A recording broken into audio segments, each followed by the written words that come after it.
was barefoot. Is that still the case? Is he barefoot? Because I know on Facebook somebody posted a picture of these could be his shoes, or is that so he is presumed to be barefoot at this point? What I can say is that his mom says all of his shoes are accounted for at the house. I'm not going to say that he's barefoot. All right. Allegedly! Hello everyone and welcome back to my channel. This is Lady Freedom here coming at you with another raw narrative. Here's a brief disclaimer for tonight's show. Let's watch. That's ignorant!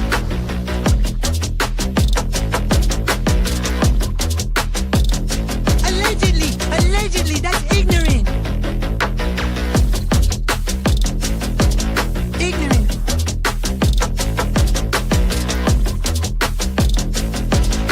Judgment, Alfred. Oi, you read my thoughts. You've got the shinin. You mean shining? Shh, you wanna get sued?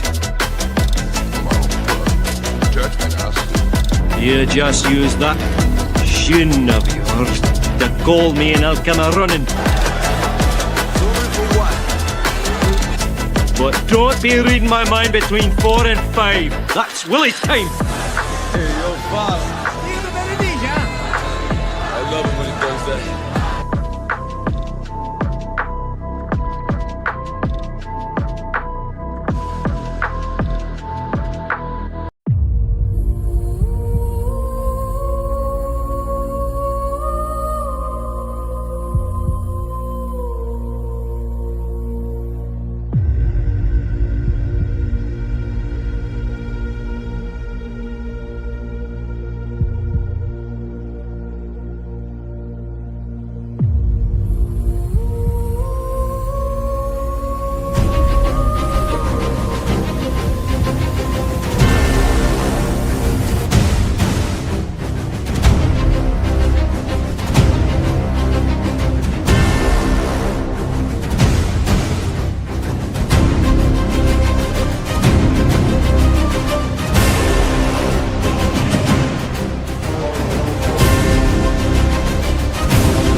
Hello everyone and welcome back to my channel. This is Lady Freedom here coming at you with another raw narrative, and it's so good to see all of you today. It's so good to see all of you. I saw Hey Jude, Town Chat Cafe, Mama. So good to see you guys. Thank you for hitting the like button. And then I also saw Little Miss Sharon, Megan Els. Yes, Meg, everyone, I hope you did something lovely for yourself today. And also saw Perfectly Imperfect Boy Mom. So good to have all of you here, and welcome into everyone that's coming in. Thank you, Little Miss Sharon. So nice to see you guys. So good to see you. You guys had me laughing. Little Miss Sharon, you had me laughing during the intro there. So I want to get into it today about Kyron Horman's case. So his case is one that I did follow while it was going on for the past 15 years, I guess. Like I said yesterday, I felt like it was not that long ago for some reason. I don't know. I guess it just kind of escaped me. But nevertheless, I want to go over it. Terry Horman is his monster. And then we have Kane Horman, who's his bio dad. Desiree Young is his mom. June 4th, 2010, Kyron goes missing while in the care of his set monster, Terry. All of this is alleged. Terry is not, well, I can't say she's not a suspect. I guess she could be a suspect, in my opinion. Hey, Jude, good to see you. So, I mean, yeah, she's a suspect, I guess, by definition. it's incredibly sad. That's Terry over all the way on the right-hand side of your screen, and then all the way to the far left-hand side, we have Desiree and we have Kane Horman, Desiree Young. They're not married. He was married to Terry, right? Step monster. And then we have Kyron Horman, who is displaying his science fair project. And that's the day he went missing, was the science fair. And there's been a lot of different stories, right? And we see this in the Sebastian Rogers case. It's very difficult when we have multiple stories happening and then also very suspicious behavior. Hey, Cinderella, good to see you. Thank you for coming in. So, I mean, we have a bunch of different stories from the step monster. She was last with Kyron. This is going to be a no body case, right? DA's picking this up. Kyron is still missing after all this time. There was a lot of activity from Terry. A lot of activity driving. We can definitely do a deep dive. Yes, absolute justice is long overdue. I agree, Meg. I agree. And little Miss Sharon says justice. Oh, sorry, Cinderella. Hold on a second, guys. I just clicked on the wrong one. Oh, thank you, Hey Jude. Hey Jude gifted him Lady Freedom's Raw Narratives membership. Welcome to the Dragon Tribe, and make sure you say thank you to Hey Jude. Thank you, Hey Jude. That's wonderful. Welcome to the Dragon Tribe. Oh, and here's this little Miss Sharon. Watch me click on the wrong one again. Blue Heart, right? Justice for Kyron. Yes. Justice for Kyron. He's adorable, right? Look at him. He's just so excited about his project, right? Science Fair Day.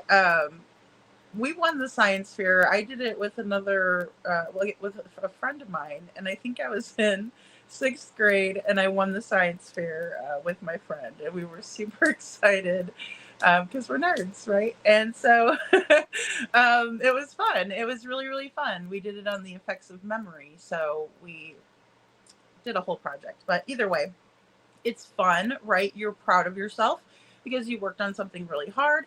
But this story has a lot of twists and turns, right? Because we have this step monster, and she's very, very odd. Again, we have bad behavior, right? Just like we have with the Proudfoots. I pulled this off of Dr. Phil, and I thought it was hilarious. These are the texts that we're going to read later. This is one of the woman's reactions to the to the steamy text messages with with Terry and some dude that's friends with Kane, apparently, and she was trying to get back at Kane. So that's what we're going to go over a little bit later in the show.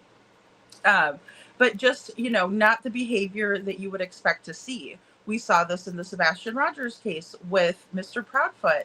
He has flirted with everyone, right? The family dogs probably at this point. I mean, he has really, in my opinion, exhausted every flirt that he could, right? He started flirting with one of the ladies from Court TV at one of the trials. I don't even remember which one it was, but it was like not surprising, right? That was shared on Court TV, and then also with Vinny P. Also shared with Josh from the lab, right? So really interesting that he would do that. He also hit on Terry Lynn, right? They were going back and forth together. Really, if I kind of look back on the interview, I have a little bit of a difference of opinion these days, but I do think that there was a major, inappropriate behavior going on that you wouldn't expect to see necessarily in a missing child's case. Now, falling for someone, or I believe someone said catching feelings, like we're in 10th grade, would say, I guess somebody doing that is more normal in my opinion, because we're all human, right? And we need people, we need other people. So I see that as being normal. What I don't find being normal is this, like, need for drama within a case that's already traumatic enough in terms of Sebastian Rogers' case, and then also Kyron Horman's case. So we're going to be doing a lot of comparisons because, oddly enough, as true crime history would have it, it repeats itself, and it kind of has the same sort of elements and dynamics. And so I've pointed some of these out in my head and my notes here, and I want to discuss them. Breathing life into this case 15 years after Kyron's disappearance, he still has not been found, I think is super important. And his mother, Desiree, has been really his voice, right? And his father also teamed up with his ex-wife in this case and said, you know, my ex-wife is acting really strange, right? My current wife, I guess, even while they were still married, he's like, she's acting really strange, right? And she's not acting as if she's lost a child, right? And you would expect that. I would, if I was married to somebody or even dating them, I would expect them to want to protect my kids. And that would go for either sex, I would imagine. You know, I'm not a guy or anything, but I mean, you would expect the woman to be trustworthy with your kids, you know. Hey, Borna, honey. So you want them to be trustworthy, caring of your children. Sweet little boy would be 23 now. That's got to be unbearable for the family. Yeah, absolutely. Because there's even an age progression in this video, and or in the clips that I'm going to show. And I'm not even quite sure if that's the full-on age progression to 23. You know, because it doesn't look like it to me. It looks more of like a younger, maybe teenager. I love comparing cases too. Hey Jude, I love it because, you know, like I said, you do see these same kind of things within the other cases. And with Katie Proudfoot, we don't see this, right? We don't see her teaming up with Seth, even though in the beginning they were asking to team up, right? It was the first vigil at the high school that they held at Beach High School for Sebastian, and Chris came up right beforehand and was asking for them to work together. Seth comes up and says, you know, we're going to be working together from now on. Whoever doesn't like it, too bad. And then they had the vigil, but then while they were having the vigil, Katie was motorcycle shopping with her husband Chris during that, and also missed Sebastian earning his award through the school.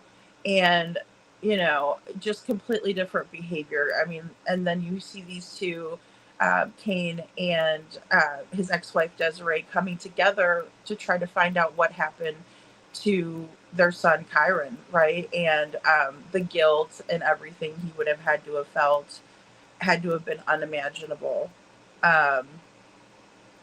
Desiree is a warrior. Hey Jude, absolutely a warrior. She is what you would expect to see from a mother who just wants her son to be found. You know, reminds me of Brandy Neal. Totally.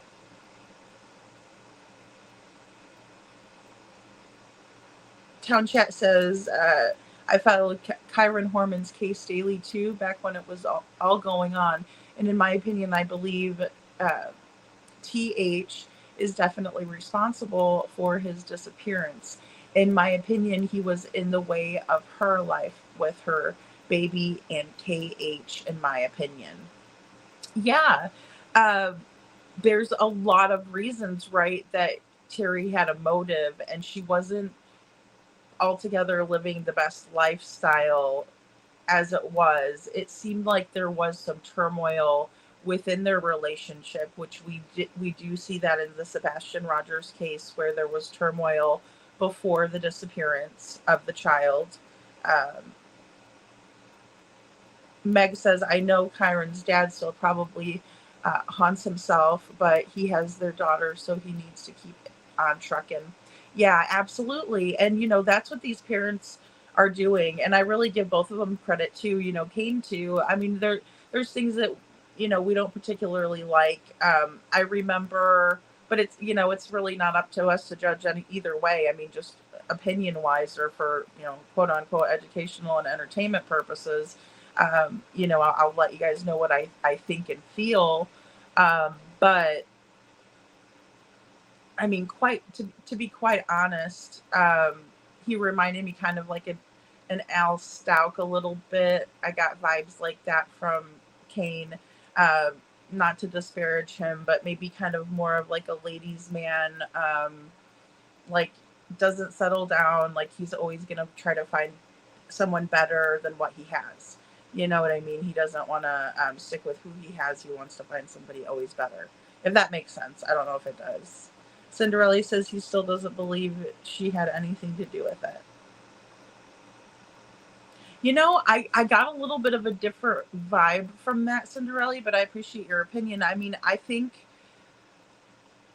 he probably, it's probably that he probably doesn't want to believe it, I guess, is the vibe that I got, more that he doesn't believe it, because I kind of think he does in a small way. Maybe, you know, deep down he does think that, you know, because she's absolutely capable of it. And we're going to hear some new information from Desiree.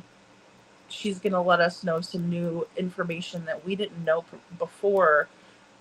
Maybe we knew it, but it wasn't verified, or we thought that, but it wasn't really verified. So she does share some new information. Yeah, and he got custody of the daughter. Yes, Town Chat Cafe says. Yeah, and I think that's, you know, valid. Although you will hear, you know, me talk later about when we're talking about these steamy texts between Terry and this other gentleman that Dr. Phil had. I don't even know why she gave those to Dr. Phil, but she gave them to Dr. Phil, and, you know, he's sitting up there reading it. It was quite hilarious. If, you know, you guys know about Dr. Phil, obviously, but to me, it's kind of really funny when he reads it. But I'm going to read them off to you guys a little bit later. I just took some screenshots from that episode. But she maintains that, like, Kane was doing it too. And, you know, all of this nonsense. And again, where's Kyron, right? Like, in the middle of all of this, where is Kyron? Quite literally and figuratively, in my opinion.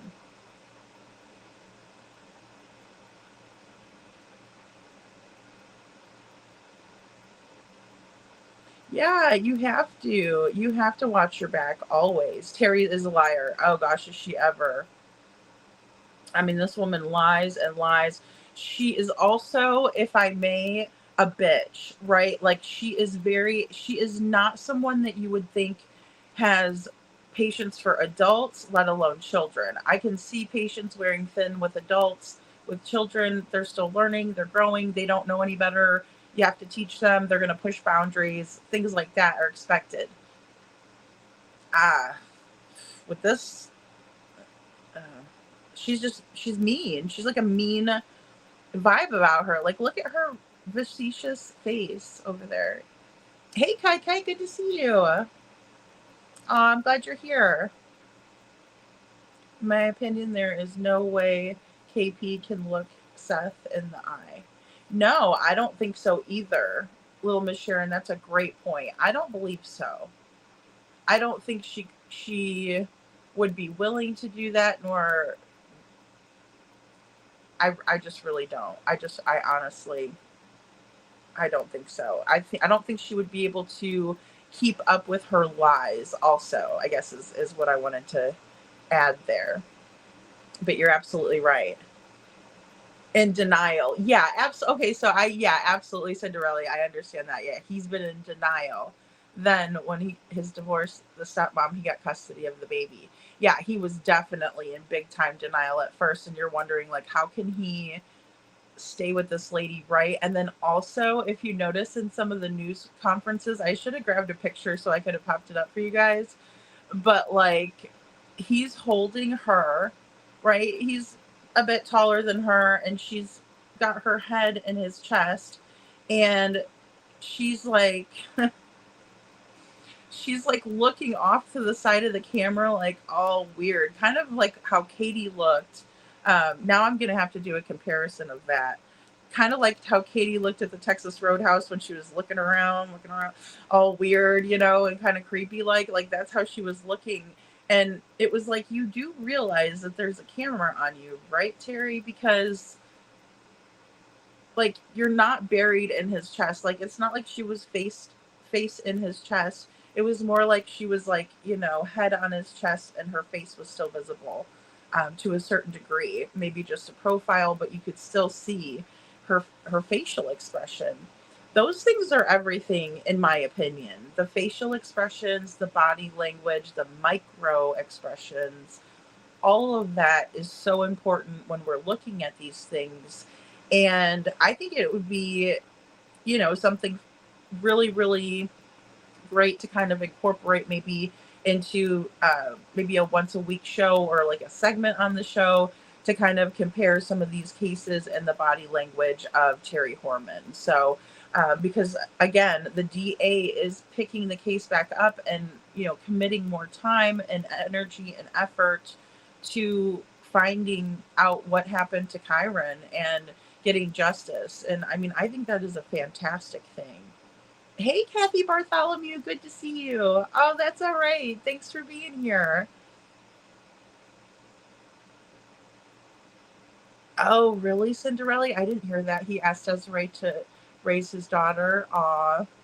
Yeah, I mean, it's just absolutely sad, isn't it? It's just absolutely sad.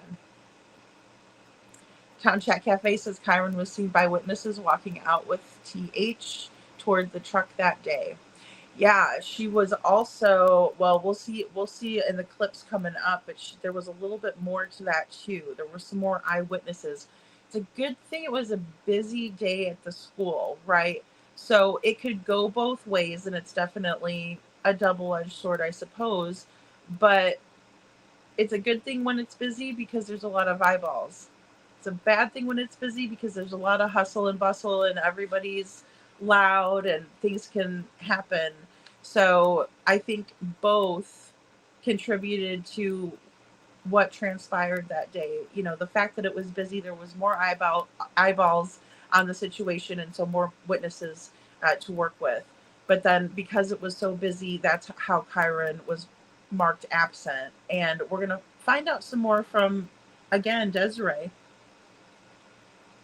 about that day. So, hey, Borna Honey says, I was watching a review on there the other day and I didn't know stepmom had a friend allegedly involved. I think she knows everything. Really? That's interesting. I mean, you know, it's amazing that there's people that will hold on to information for years and years and years, and then all of a sudden they'll come out with it. So I think that is a definite possibility here. In the last interview, Desiree said that, and she said no. Okay, I didn't see that interview. I pulled in one. It was a local news outlet, and this person had been covering the case for years and years. He actually remembers he and his wife getting the alert. Apparently, the phone call for Kyron was only supposed to go out to certain people, but it ended up going out to everybody, right? So everybody's getting this call. Be on the lookout for this, you know, cute little adorable kid. He's missing. Kyron, you know, he doesn't run off typically, and you know these things, but keep on the lookout for him. We're trying to find him. And so everybody started right away looking for him. Oh, definite acting, fake crying with her eyes down, and then she looked up to see who was looking at her. Exactly, Cinderella. Exactly. She did just that. Like, looked up, you know, yeah, it was weird, wasn't it? Oh my gosh, it was so bizarre. And like, it's like, hey, lady, we can see you. We can see your face. Like, oh man, I should have pulled that in. That was really... Maybe it's in here somewhere. But I'm going to go ahead and play our first clip.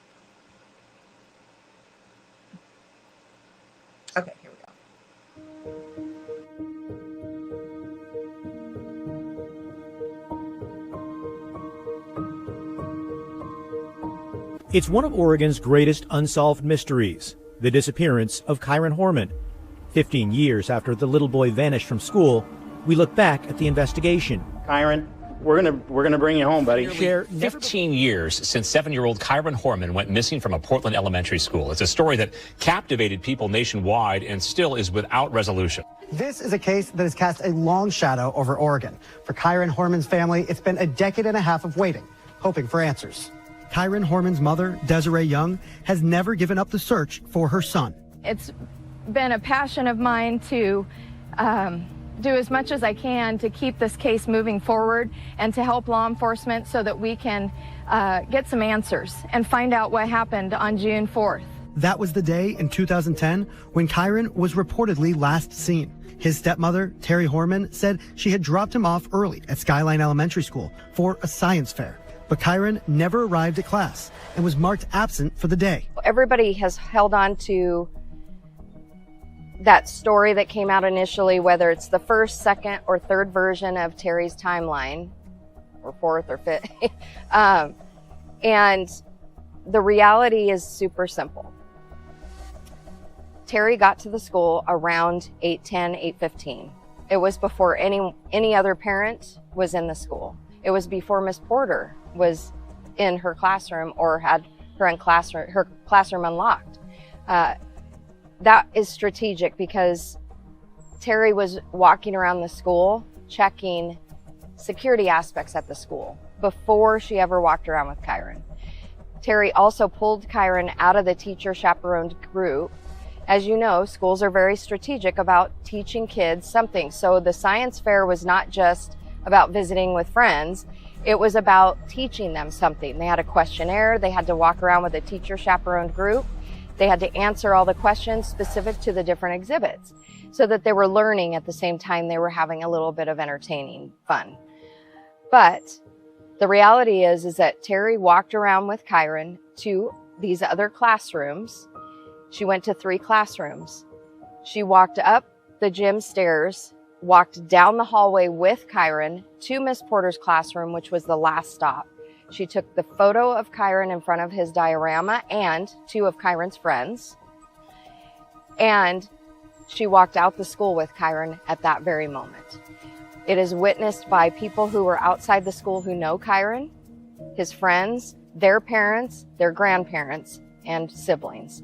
So we know that Terry walked out the school with Kyron and walked toward the truck. That is where he disappears.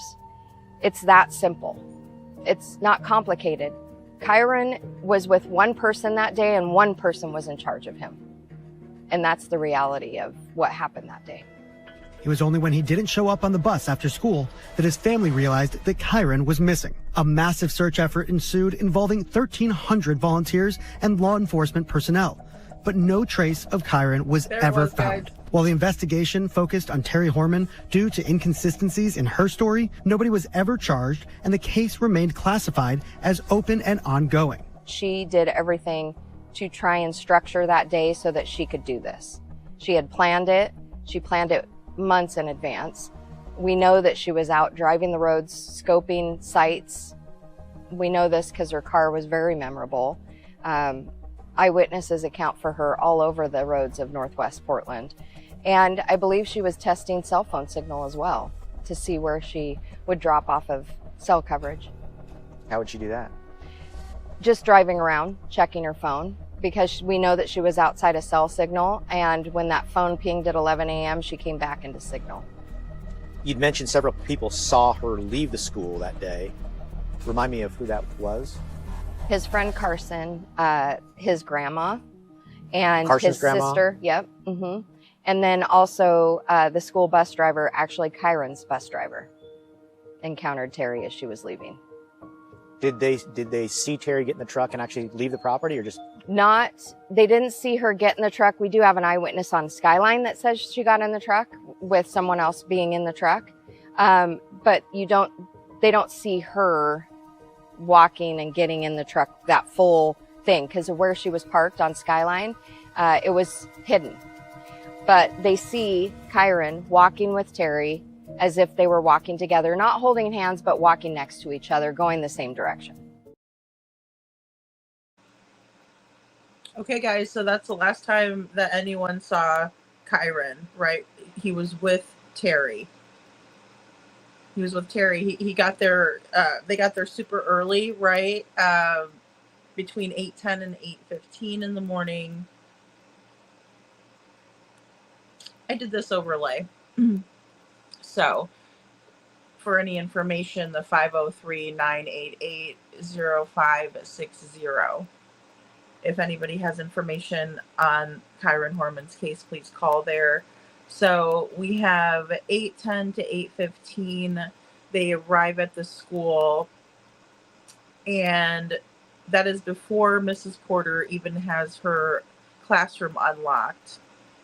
That's before any of the other parents or grandparents or aunts and uncles or whoever was going to be coming to the science fair, because it was open to everyone who wanted to come, like in terms of the students' families, right? So there were a lot of, like I said, eyeballs there that day.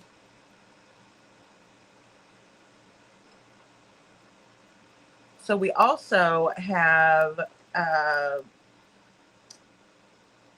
Kyron's mother, Desiree, saying that she believes that his stepmother, Terry Horman, was walking the school that day and was scoping it out, or casing the joint, really.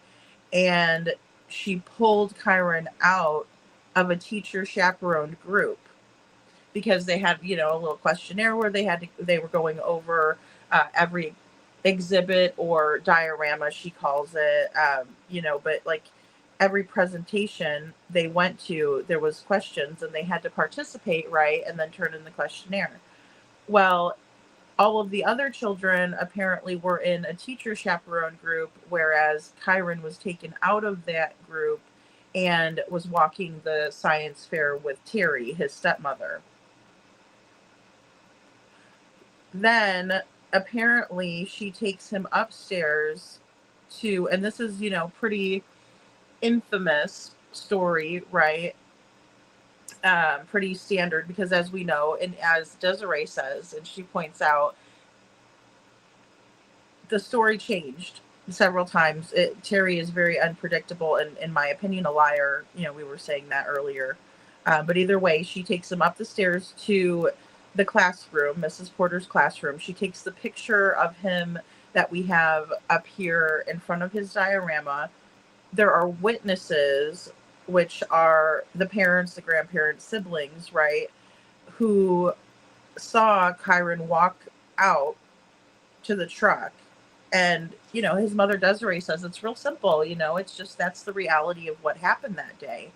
And so the case has been classified as open and ongoing. And we're going to get into that a little bit more, comparing it to Sebastian Rogers' case, because this could be a case that we can look at and we can say, wow, this may be part of what we may see moving forward in Sebastian's case, and pray to God that it doesn't get this far. But, you know, just for all intents and purposes, it may be a somewhat of a roadmap, or some maybe can make some sense. But again, I want to talk about that and revisit the classified, open, and ongoing investigations and how they impact information to the public mainly, and some other things. But I also want to go over this driving the roads. So it is Desiree's opinion that Terry was planning this for months, and that she was driving the road, casing out sites and testing out the cell signals in the area. And when she was asked, you know, well, how do you think she did that? And Desiree says, well, she was just driving around and she would check for the signals, right? And it makes sense. And she could have very well done that. So she could have been going to area and driving around and seeing where she's losing signal. And, you know, those could be some key indicators, of what may have happened, and what time frame that she may have done something with Kyron. So just kind of trying to narrow that time frame down. So, and there were eyewitnesses that actually did encounter Kyron and his step monster. So Carson, allegedly, and Carson's grandma, and then also Kyron's bus driver, all encountered Terry. And then we do have an eyewitness on Skyline Street who said that they saw Terry and someone else getting into the truck, but where she was parked was hidden, according to Desiree. So that's kind of what we see in this first clip. Hey, Sammy. Hey, good to see you, Sasha. Welcome in, everyone.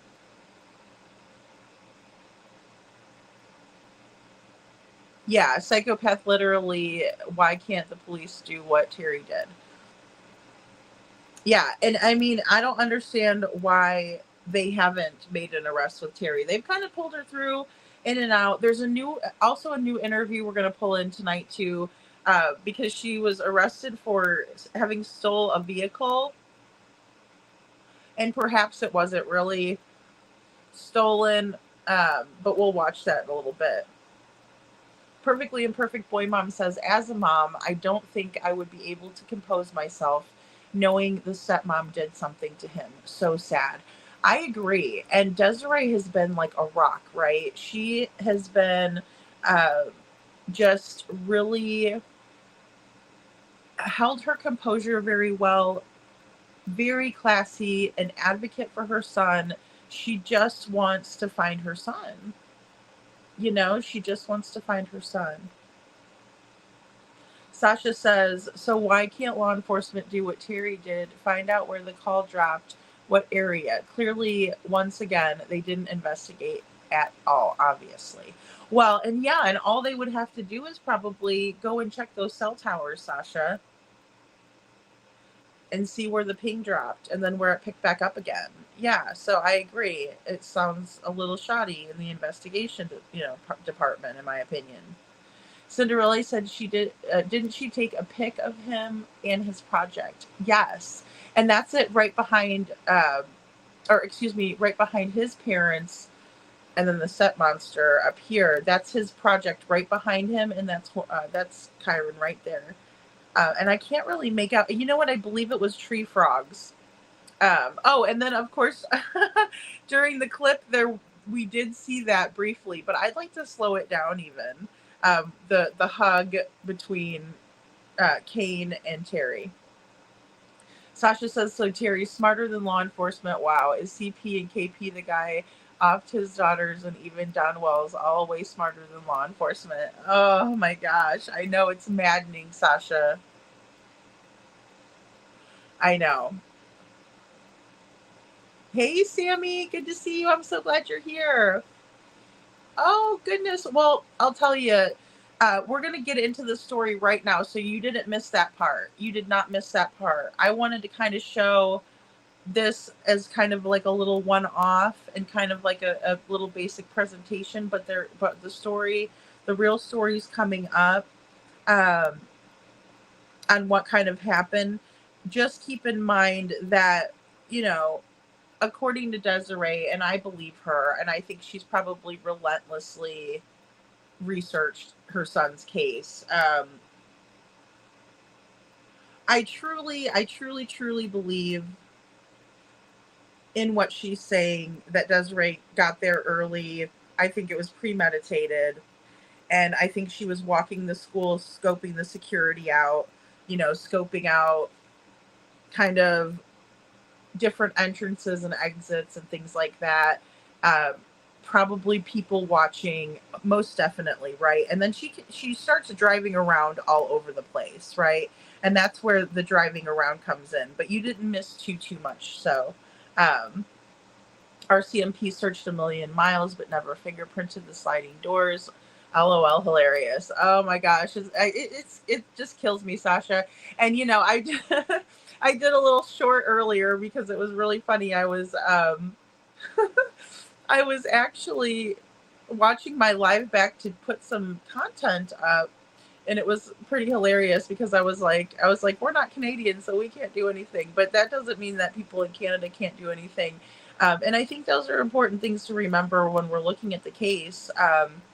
I really do, because it's important, right, to kind of just remember that we have more power than we think we do, because we are the people, we are the ones that vote people in office and all of that.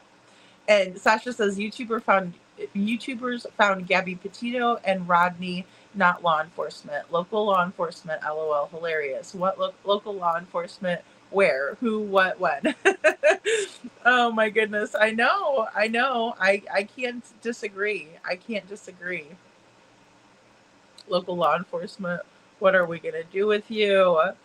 What are we going to do with them, Sasha? My gosh. And it's very frustrating. It is. I'm glad the DA is picking this case back up. I think it's super important. Sammy says CP said something that alluded to or made me think that he was alluding to having studied unsolved missing persons cases in the past. So it'll be interesting in you comparing this one too, for sure. Yeah, Sammy, and I know exactly what you're talking about. He mentions it a couple of times in Queen Bee when he was on her panel, right? And I think he did as well. I think he because he's also mentioned not only Summer Wells, but he's mentioned Gabby Petito and others. So yes. And now this, again, like I said, this kind of snuck up on me on a 15-year. And I was like, wow, it's been that long. And so, I mean, he very well could have studied this case. Being the step parent, or having only one parent being the last parent with the child is a major comparison here, or similarity, really. Local law enforcement was the last person to see Strain, and he went missing. Now, local law enforcement, why did you turn your body cam off immediately after seeing Riley Strain? Riley Strain's case is still one that I have questions. I do.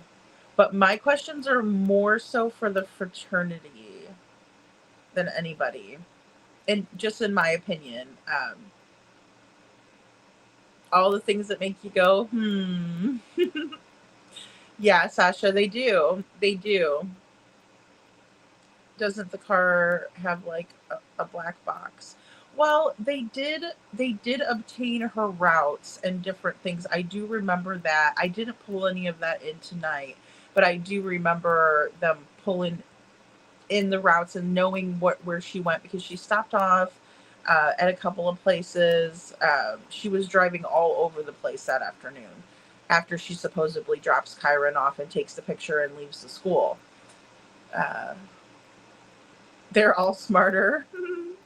Sasha. Sumner and Sebastian also had last photo taken. Yeah, good point, Little Miss Sharon. They did. Summer and Sebastian both had a last photo taken. The milk jug for Summer, right? The last photo was taken by Katie, right, at the Texas Roadhouse. My opinion, ending up on the Yellow Jacket guy's phone somehow magically. In my opinion, possible handoff is very probable of a phone being handed off, the one that Katie took the picture with. I mean, I think he feels that way. CP was right. He's way smarter than Craddock. God, and that just gets my goat. Even if I don't particularly agree with everything Craddock does or says or all of that, that really gets my goat. That lady, Terry, reminds me of KP. They look alike. Kyron and Sebastian look alike, yet KP is actually the mother. How odd. That is odd, isn't it? I agree, actually, Sasha, with what you're saying there. Yeah, I'm going to take it off the comment. Yeah, because, like, the red hair, the looks, right? She's got the looks that kill. I mean, that is looks, if looks can kill. Cinderella says, because the baby was crying, right, was her answer to get the baby to sleep. That's like, again, thank you, Cinderella, for reminding me of that. Yes.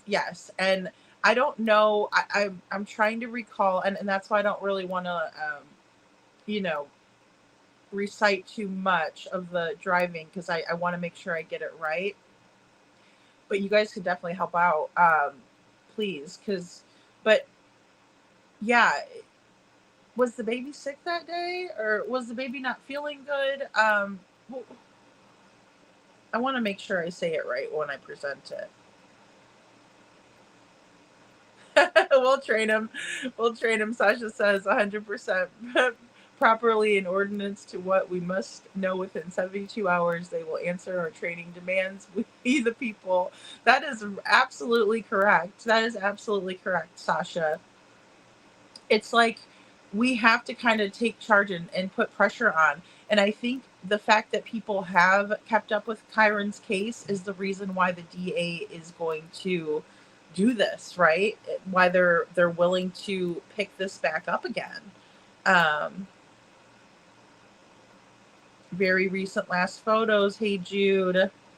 Very recent last photos.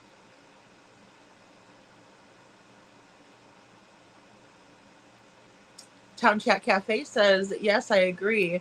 That is why I said that I felt if Kyron and Sebastian knew each other, that I feel Kyron would have taken Sebastian under his wing like a brother, even though there's an age gap. Yeah, absolutely. There is a bit of an age gap, but I can see that comparison that you guys are doing there, Sasha.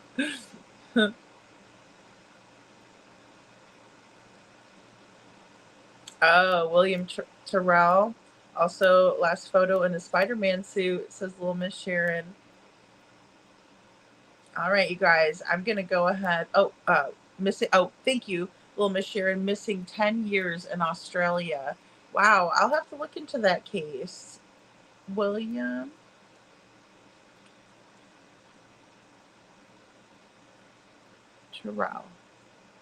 Tyrell. I hope I said that correctly. Wow, missing 10 years in Australia. We know what to do. We know what to do, I think, is immediately to help our victim. They throw in the towel too soon and don't gather evidence properly, manner, and order. I agree with that. And I also think that they mishandled Sebastian's case in terms of only looking at it like it's a runaway. In this case, you'll see that they actually went full on criminal investigation off the bat. So let's go ahead and watch this next clip. Oh, I will. I'll check my Facebook. Okay, here we go, guys. Let's watch this next clip. Right here.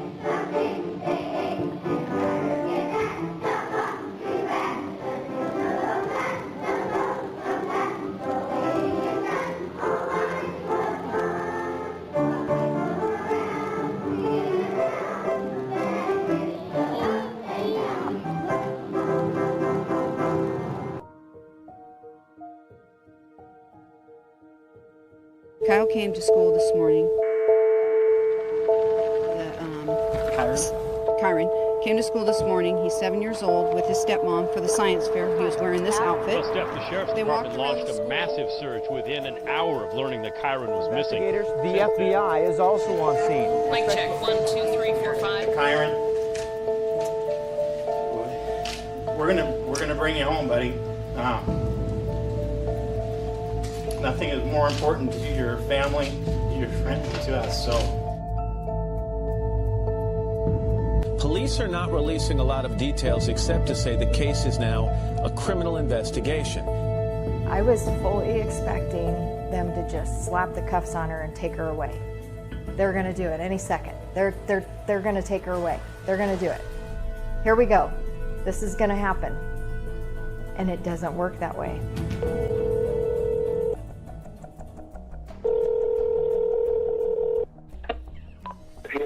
Kyron or have any information you think may be beneficial, please call Portland Police. Kyron was due home off the school bus at 3:45. He did not get off the bus. And have they found any sign of him at all? No, not that I've heard of any sign of him at this point. 7-year-old Kyron Horman was last seen after his stepmother, Terry Horman, there's his picture, drove him to school for one of the biggest days of the year, the school science fair. The second grader at Skyline Elementary had worked hard on his project for the science fair. This is a picture she took of the second grader with his project, the red-eyed tree frog. After touring exhibits together, they say goodbye in the school hallway. She leaves for home. Kyron heads toward his classroom. It's the last time anyone remembers seeing him. Terry Horman posts photos of Kyron from the science fair on her Facebook page. Kyron doesn't get off the school bus. His stepmom calls the school and learns the teacher had marked him absent. This is devastating for the family, as you might guess, and for anybody that knows him. We just want to make sure he gets home safe. By 9 o'clock, as we watched search teams wade through high grassy fields, Kyron had been missing more than 13 hours. Police declared the area a major crime scene. By morning, the military and crews on the ground joined the search. He's not the kind of child that would just go out of school and just go, searching or wandering around. He's just a very timid, sweet boy. My name is Jason Gates. I'm a captain with the Multnomah County Sheriff's Office, and I'm the incident commander. In addition to the teams in the sky and on the ground, we're told about 50 detectives are also working the case. The focus, the area around the school. We're moving forward under the premise that we're looking for a living Kyron Horman. On this rainy Sunday, police interviewed parents and children at Skyline School. They're just trying to talk the kids through and just see if they can pick up any grains of information that they can to help, just to help. The search turned into a massive community effort. From homemade signs to food donations, those who couldn't search did what they could to help. Then on Friday, 1 week after Kyron's disappearance, his family speaks publicly for the first time. Kyron, we miss you, we love you, and we need you home right now. Search crews made their strongest push yet, with hundreds of volunteers from around the state joining the search for Kyron Horman. We need a clue, we need that aha. This is the kind of terrain searchers are having to comb through: tall grasses, dense vegetation, and steep slopes.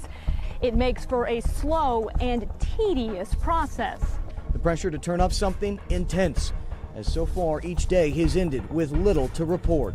It's always frustrating, when we're not finding anything, especially when we have such high hopes. Investigators suspended the search and rescue. It's become clear Kyron is not simply lost. Would he just go on a hike at the end of the year? That doesn't seem like something he would do. Detectives announced this has become a criminal investigation.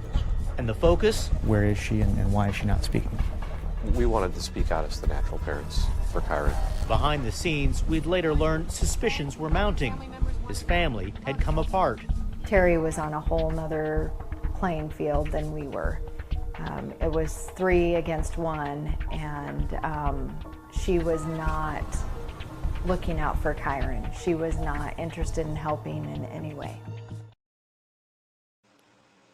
All right, guys, we hear about this different playing field. I'm just going to put this out there.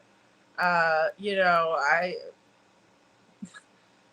not the one that did this. I'm just going to preface that before I post this up here.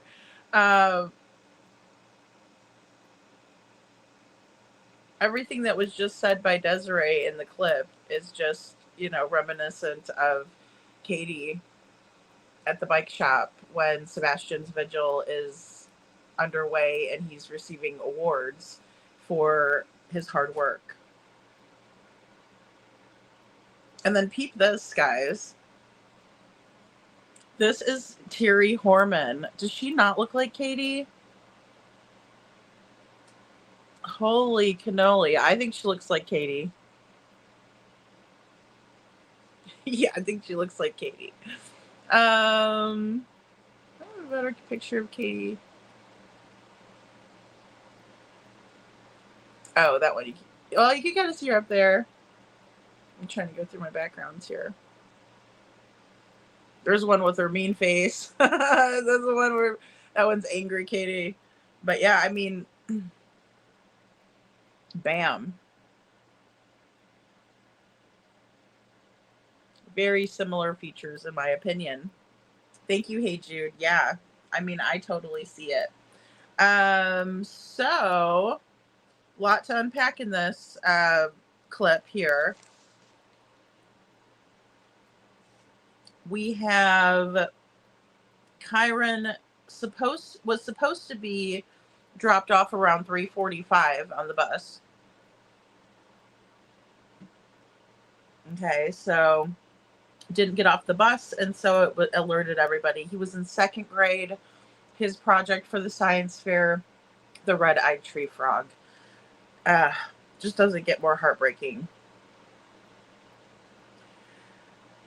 Another strong comparison, and I think we can all relate to this comparison, is that Desiree Young says, I thought they were just going to take the handcuffs off and slap them on Terry, right?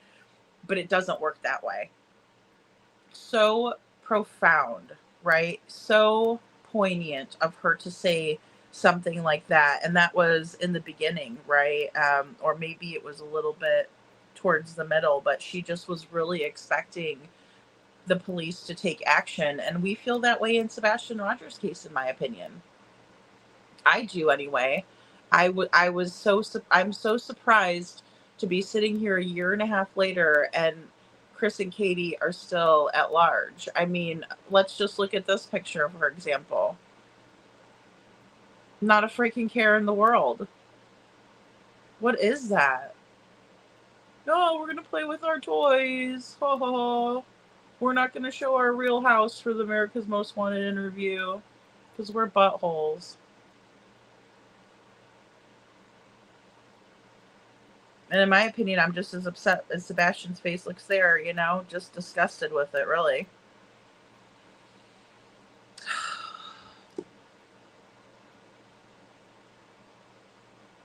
So little Kyron didn't get off the bus at 3:45 like he was supposed to. And everyone was on high alert. His step monster, Terry Horman, posted a Facebook photo. Posted Kyron's photo on her Facebook.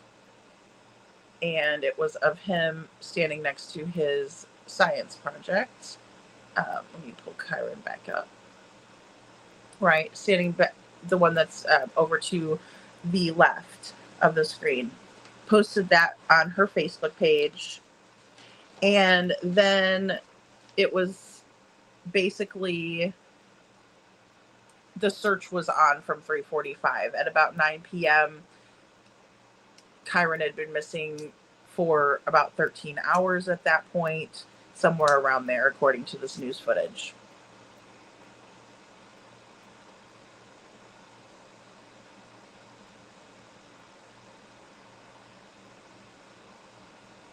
Sasha says, really, you never did take him home. That makes him a liar, then, just like the evil woman. Yeah, well, she's definitely not my cup of tea. She is not a nice person at all. Check the pings. I agree. And fake crying. Absolutely. Fake crying. And seeing who was going to look, you know, kind of like that scene in Joe Dirt. I mean, honestly, and I played that for Katie too, because she was acting like the same way, like, oh, you know, I mean, come on. It's like over dramatic for one. It's extra as fuck. And then you're Sasha. And then you're just lying on top of it, you know. I know Sebastian's little face. Sasha, my gosh.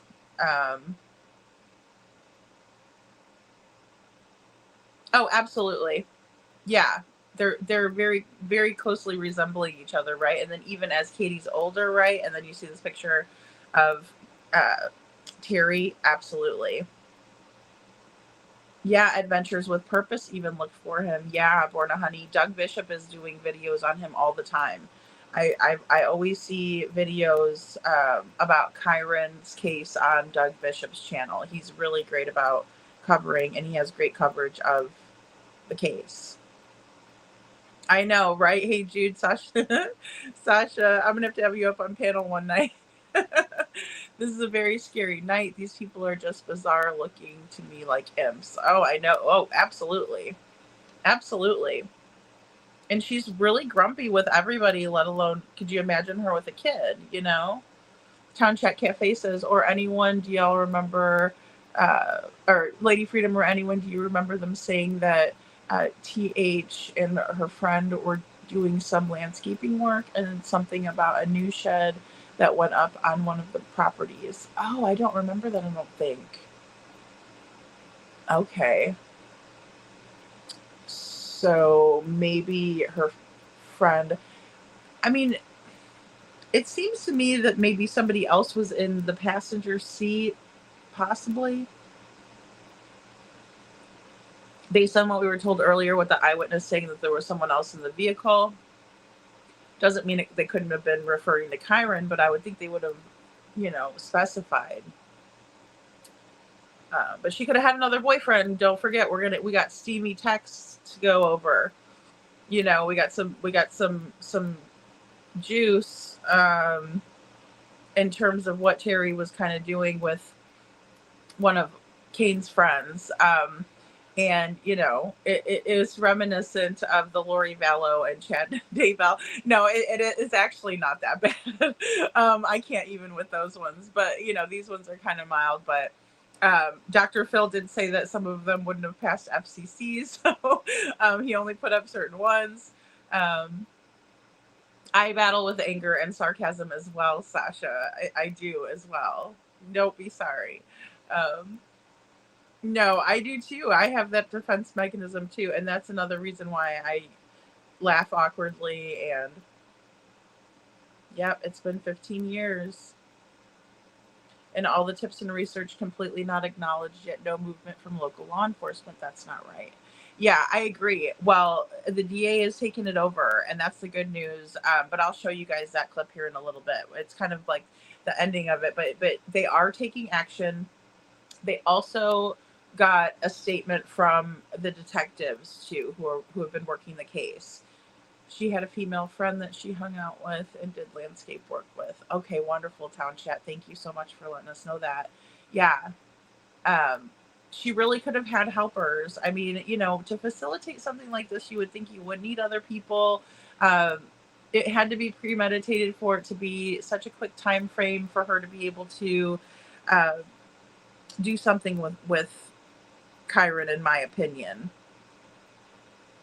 You know, if they left the school and, you know, in the morning and they were able somehow to evade everybody knowing until 3:45, right? Because he was marked absent that day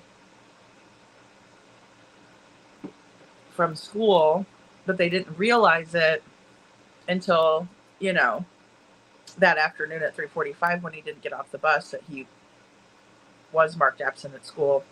So, but let's watch this next clip and then we'll go over it.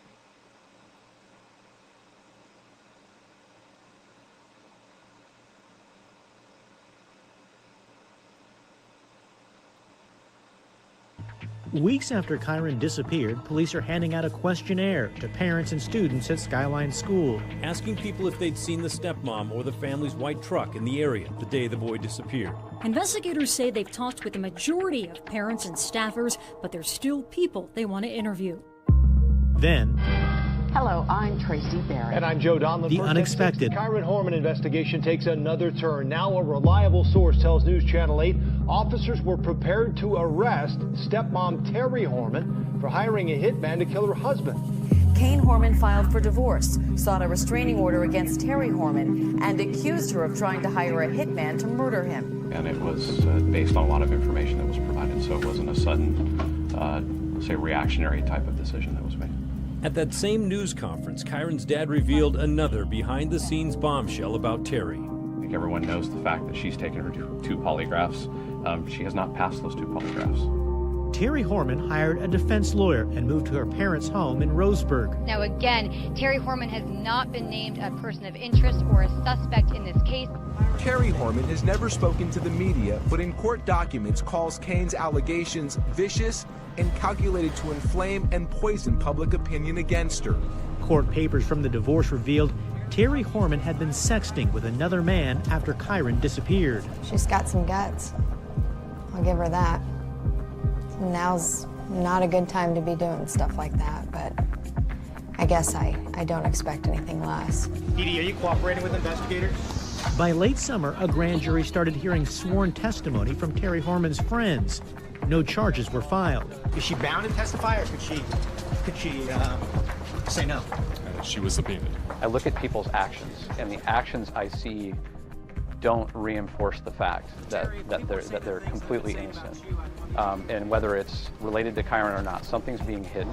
2 years after the boy's disappearance, Kyron's biological mother filed a civil lawsuit against Terry Horman, later dropped. The time has come for Terry to take responsibility for what she has done and to tell me and my family where Kyron is and how he got there. Terry Horman tried to change her name and appeared on the witness stand before a judge denied the request. Kyron Horman is missing. He needs to be found. I love my son. I want him home more than anything. Terry, what's your reaction to the judge denying this name change? Hi, Kyle. No, thank you. Horman, who now lives in California, has maintained her innocence, appearing on national TV and magazines. She talks about Kyron's disappearance and also what she calls a bogus murder-for-hire plot to kill her husband. I don't believe she'll ever be truly honest about what happened.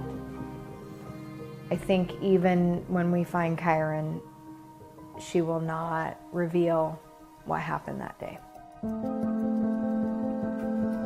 But the search for him is still going strong. Today, another under-the-radar search today for Kyron Horman. Police searched the woods, the water, and multiple properties over the years, but haven't found anything. Comment. The Multnomah County Sheriff's Office said, quote, the investigation is continuing, end quote. They've also released age-progressed photos of what Kyron would look like now as a teenager. Kyron is a sweet little boy that just wanted to live his life and to go camping and fishing and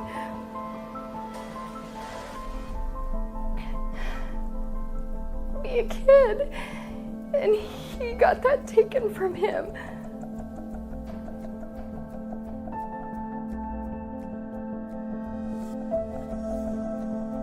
Most recently, they did issue a statement explaining investigators are working to digitize and reorganize the entire case, including thousands of pages of reports, photos, and evidence. When the case is digitized, the file will be re-examined by a special unit at the FBI. And in the coming months, detectives will meet with the DA to evaluate the case. I've been told there are boxes and boxes of files in this case, and I've asked to see them, but told no. Many other people have done the same thing. In fact, recently, I put in a public records request for all requests from the public to law enforcement seeking access to those records. 2 stood out. One was from Terry Horman's adult son, James Moulton. He too wanted to look at the files, but was told no because it's an ongoing investigation. Another request was from a former prosecutor who's investigating the case. She put down a deposit of almost $10,000 for records the DA's office warned will be heavily redacted. Doubtful we'll get anything new from that. But through those requests, we did learn this. Over the past 15 years, the Multnomah County Sheriff's Office has spent a total of $1.9 million on the investigation. All right, guys, $1.9 million on the investigation. 1.9 mil on this investigation. And a prosecutor putting down $10K for these records. So lots to unpack there. So when they discovered that Kyron was missing, his stepmother was under some scrutiny, and people were asking about her and the white truck, and if anybody had seen her in the area driving the white truck that belonged to the family. Apparently, they were going to arrest Terry for ordering a hit on Kane, right? So she's trying to off Kane, murder for hire plot here, and he's like, whoa, whoa, whoa, okay, right? Terry describes this as being a vicious attempt against her for the public opinion to look badly on her. And I really, again, a narcissistic answer in my opinion. I mean, she's so worried about herself, and then we see the same kind of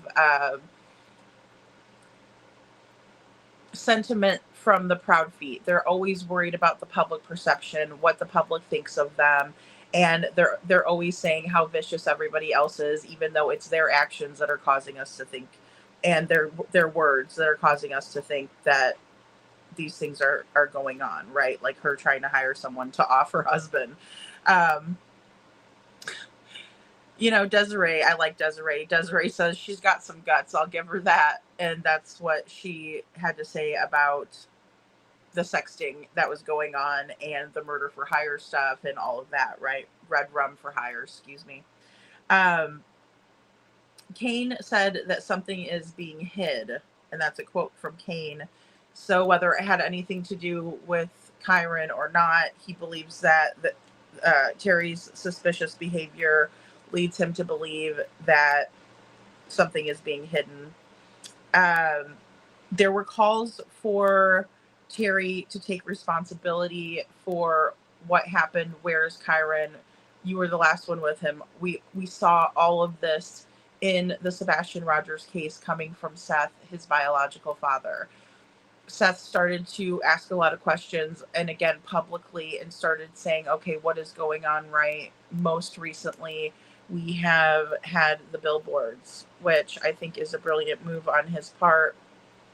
But we have the billboards that read "Silence is red rum," right? $500,000 reward for any information that can lead to the conviction of the person who did something to our Sebastian Rogers, right?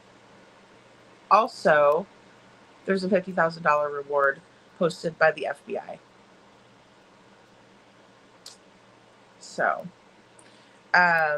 let me get to some comments really quick, and then I'm going to get into these text messages before we get into more of the other, more political aspects of the case, I suppose. I do remember that. Hey, Jude, there were rumors about a female friendship as well. Yes, and we can see Terry is very, in my opinion, she's very manly in her mannerisms, in my opinion. And I'll explain that too. I love Doug Bishop too, Born a Honey. He's really good. He's great at spreading awareness. Absolutely. Okay, so well, Miss Sharon, you had me laughing with that one. So let's check this out. And again, you know, trigger warning, these are for entertainment and educational purposes, more so for entertainment really at this point, educational wise, just so we get to know what kind of text messages would spur the breakdown in the relationship and the dynamic between Kane Horman and his wife Terry Horman. But that's what you guys are probably going to be doing. And I thought that lady was really cute and funny, so there she is. So we got Terry. Let me take the banners down. We have Terry. This is 4 days after Kyron disappeared, right? She posts on Facebook, June 8th, 2010, hitting the gym tomorrow. I didn't get home until 8 p.m. tonight. ... Okay, you know, most people looking at that are going to be like, oh, big whoop, you know, that's not a really, you know, big deal. But when she was confronted with this by Dr. Phil, Terry says, well, law enforcement, and this is going to sound like Chris Proudfoot now, so just, you know, buckle up. But she says, yeah, well, law enforcement told us to just go about our business and just do as we usually normally do. And that was her excuse. And she said law enforcement even told us to go work out. And she said Kane was sitting right there and he knows all about it. So she's just over explaining the whole situation and really, trying to convince Dr. Phil that this was normal behavior when her son was missing, to be posting something like that instead of, say, maybe his missing flyer or pleading for help. Either way, again, wholly narcissistic. 26 days after Kyron's disappearance, here comes these provocative text messages. Again, trigger warning. Some of the words I might not completely read out, but you can see. So this is Terry, and a lot of these aren't going to be from the other person. It's going to seem like a one-sided conversation because, as Dr. Phil stated on his show, he said that the FCC, it would be a no-go with them, and he could only really do her side because the text messages were so graphic. Again, I don't know why Terry shared these with Dr. Phil, and maybe it was in an attempt to get the innocent vote from him, but nevertheless, she shared these, right? So Terry says, whatever, like, I'm going to get any ever again. Weird. Like, that should, just as a person, if my stepson was missing, I wouldn't be worried about that. 26 days later, that would have to feel like the most horrible, urgent situation, and it's just odd. So either way, she's worried about getting her some. And she's also saying, just tell Jason Statham I am available for whatever. Don't know what that means. You are a doll. Men don't approach me because they know I can outbench them. Yuck. Do you know I have never dated anyone I couldn't bench their weight? Ew, gross. I can do 195. That's how I roll. Ew. And she's bragging on herself like, oh, I'm strong. Blech. All right. And then we have the text again, 26 days after Kyron's disappearance. She's going on and on about this. Oh, sorry. I must have put these in twice. That's how she rolls, though. Just keep that in mind. Next, she says, I'm stronger than you, ...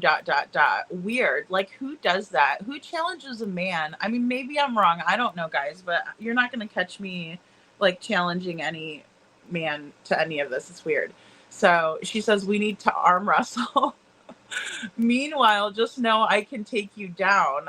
I won't hurt you, though. Ew. Like, what is this? It's so strange. Just kidding. I will pin you down and sit on you. I mean, I don't even know if that's classified as flirting or it sounds like threats to me. and so she goes on. She says, I take it you are attracted to me, ?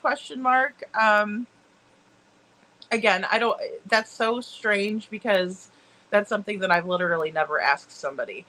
Okay, I didn't want to ravish you or anything. Insert evil grin with latex. Gross. Okay, guys, trigger warning. Blech.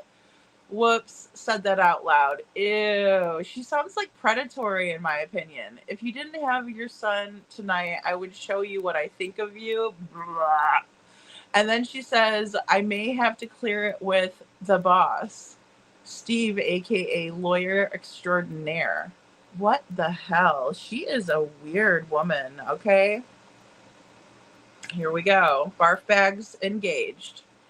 And Terry says, oh, sorry. We're back to the extraordinaire. Then she says, you are toast. Beware, grin. Going to bed. Underwear and tank top. Think about that. Ew. Do you want to pick? Do you want to pick? And then she sends him the photo. That's only the left one. And I don't even know what left side of what she was showing. Okay. I mean, only the left one. Wow. And then she says, I quote unquote, aim to please. Weird. Did you want something bigger? And then sends another photo. I don't know if she's like showing off her biceps at this point because she's pretty proud of that. And then this is a month after Kyron's disappearance. Says, you need to know I find you incredibly sexy and want you. Sorry. Sorry, guys. Babe with like a, like a tongue sticking out emoji. I will show you what pleasure is. Ew, gross. I can't talk. Bugs in the house and danger if I go outside. So I guess their house was bugged, or she thought it was. Danger if she goes outside. And then she says, I want you so bad. I don't know what it is about you, but I'm very attracted to you. Maybe because she could bench press him twice. I don't know. I'd like to see this guy, though. Give me 15 minutes and I'll make you moan. Are you getting... Are you getting horny yet? And then she sent some more photos. Okay, so that's the steamy text messages, guys. It's disgusting. Yeah.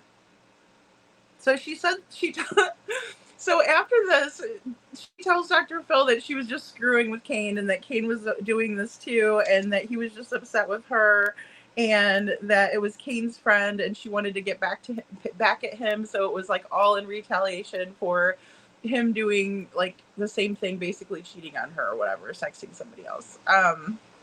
It's really gross. I'm sorry, I get all awkward when I'm reading those, but it was funny. That was that. Hidden no. She has restraint of steel, doesn't she, Sasha? Oh my gosh, Desiree, right? I agree. Oh, want him home again. Another pattern. Yes, little Miss Sharon. I just want him home. I just want him home. And she says it. And, like when I wrote that down too. It's like when Terry pleads for Kyron's safe return, it falls short for me, just like it does when Katie does it. It really reminded me of that as well.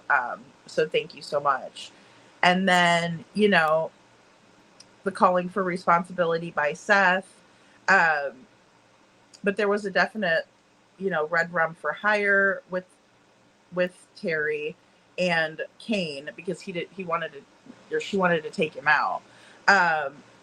They searched all over for Kyron, right? Woods, water, properties were searched, over the years, just multiple times, multiple properties, according to the clip. And then when we see the way that Desiree speaks about her son, Kyron, she says that he's sweet, that he just wanted to live his life, that he wanted to go camping and fishing and just be a kid. And it was all taken away from him. And she thinks that she knows who took it away from him. And I agree that I think that Terry holds the key, just like Katie, right? What else did I write down here?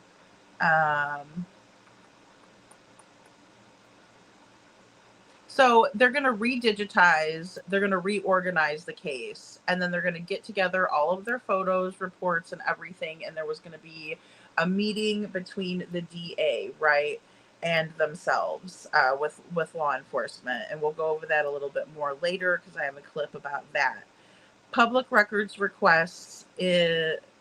Terry's son apparently did a public records request along with a prosecutor who paid $10,000, and nothing really came from that. Those records were going to be heavily redacted records, and that was known, but she did make that purchase of $10,000 for those. I want him home, OMG. That's exactly what Jack and Lily's mom said. Again, another pattern. Great point, Town Chat Cafe. Another pattern. Yeah. Sasha says she seems the type to burn something. I'm sorry, but she's witchy to me. Yeah, she's very scary,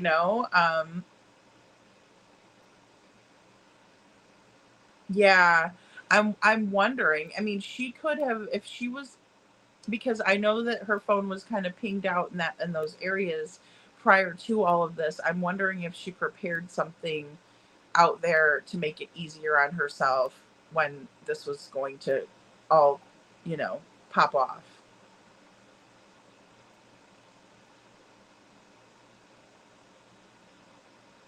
On what payroll and lunch? Come on, man. Audit. We need audits immediately. I agree, Sasha. I agree. Yeah, the public thinks they hurt children, so okay, yeah. And you know, and that's just too bad. It's based on their actions, you know. I don't feel bad for thinking that. No kid ever did anything to deserve this. I know, and he's just as sweet as he could be, just looking at his little face, you know. He's got a big old smile on his face. He's so proud of himself, as he should be. He picked a real winner, Sasha. Oh, goodness. Yes, I think she swings another way, actually. What's the friend? Yeah, I heard. That's what we were saying earlier, too. I heard that. Hey, Jude said, dang, I'd be too wore out from all the worry over my kid to have the SEX energy. Gross. I know, right? I mean, she is, like, really aggressive with this guy, too. Obviously, we're not seeing what he's saying back to her, but, I mean, just by what she is saying to him is very aggressive, right? Like, want a picture. Like, usually guys are the ones that are kind of initiating that most of the time. But I mean, and no shade to somebody that does that. I mean, it's like, you know, comes with the territory. It's 2025. I get that. But I know, little Miss Sheeran, but it is so embarrassing. And why would you want your private conversations out there? You know, but she gave it to Dr. Phil. So, you know, it's not like it was leaked or anything. Meg says, Stearns lamented, I just want her home. All the same, right? That's what? Now, fourth case? They each have a key, all right, a key to hell. They're on a highway to hell, right? I agree with some of the things that are coming out, some of the things we see here. Let's go ahead and watch this next clip. And here we go. Over the years, I've collected my own files, notes, emails, phone calls, that type of thing. But there is one item that I haven't shared, video of Terry Horman. In December of 2016, she was arrested in the San Francisco area for allegedly driving a stolen vehicle. The body cam video is kind of interesting. One of the things I do need to do before I talk to you, since you're under arrest right now, is I'm going to read your rights. Okay, and then we can talk about this paperwork and see what we can do for you. Okay, you have the right to remain silent. Anything you say can and will be used against you in a court of law. Do you understand you have the right to remain silent? Yes, sir. Well, talking to you, is this going to alleviate the situation? Because I have the title. Right, I'm going to show you what I have and we're going to talk about it. So I'm going to try and help you. Okay, because I desperately want to get this resolved, and this is not... We're going to do that. I don't understand why I'm under arrest, though, because okay. I didn't steal anything. Police in Belvedere, California didn't ask her about Kyron. They were focused on the vehicle that her ex-boyfriend had reported stolen. She claimed her name was on the registration and the charges were later dropped. So my question is, though, is once you realize that I'm telling the truth, then I can go? I don't make that decision. What I will do is I'm going to try and help you the best I can to determine what are the true facts, and then we'll go from there one step at a time. I'm going to help you as much as I can. Investigators in Oregon haven't been able to speak with Terry Horman because she has a lawyer. I've tried to talk with her over the years, even traveling to California, where she lives now, but she's refused. One of the toughest things about covering this story is knowing that there's a little boy out there. He's missing. I'm a parent, and I can't imagine, especially going so long without having any answers. It's probably split. So grateful that we have had the support that we have. We still have such a following and a support for Kyron that, you know, all of that is such a good thing. 15 years, it's tough. I mean, I talked to you back in the beginning and I never thought we would be at 15 years. I just really didn't think. It's just really hard. It doesn't matter that 15 years has passed, it's still hard. We talk about it all the time where it's just some days are rougher than others. What keeps your hope alive after all these years? Well, that there's no clear information that tells us one way or another, as far as whether he's still alive or not. To me, that definitely keeps me going. There's no definitive information that says that he isn't. And in my mind, we have to keep looking for him. We have to keep people's eyes and ears open when they're out and about. I think it's really important to keep that message going. And that's what motivates me. I think that they're still running down leads and they still have direction on the investigation. That they're still looking is also very, I think, a positive thing and very motivating as well. So I think without having more information that says that something is one way or another, and the fact that they haven't found him yet, I mean, I'm definitely motivated on all fronts because of all that. What do you think happened to Kyron? I feel like he was taken that day. I don't know if it was directly by her or someone else, whether it was at the school or a handoff off property somewhere. I personally feel like someone else was involved. I do feel like, again, I can't sit down and give you a court case on this, but I do feel like she's involved in some way, shape, or form. Was there for all the failed polygraphs. Statistically, there's something off about that, just in general. The lack of cooperation, the lack of coming forward, the lack of ever clearing the investigation. There's some, again, my opinion, there's some level of involvement there. Okay, so he thinks that there's some level of involvement there 15 years later, right? Either, and this is really something that's important to kind of talk about, in my opinion, because right here, Kane is willing to offer up his theory, right? Which in his opinion, he's saying that he thinks that Kyron was either taken by Terry or someone else. Maybe a handoff happened, but he does believe someone else was involved. He also believes that Terry is involved in some way, shape, or form, right? Because of the failed polygraphs. Excuse me. So he does not believe Terry, which I don't blame him. I don't trust her as far as I could throw her. And obviously I can't throw her that far because she's like some major bodybuilding, badass. Hey, Meow. Good to see you. Hey, Vic. Welcome in, guys.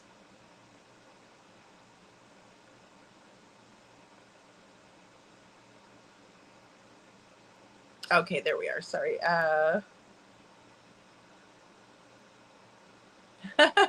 Town Chat Cafe says, Lady Freedom, I saw you drinking your root beer, so I made a mixed drink on the rocks. Root beer and cream soda on a crushed ice. Ooh, that sounds so good. Normally, love my water. I do too. I needed some sugar. I should have made a coffee beforehand, so I went and grabbed a soda, which I try not to drink too much of, but I ran out of my green tea.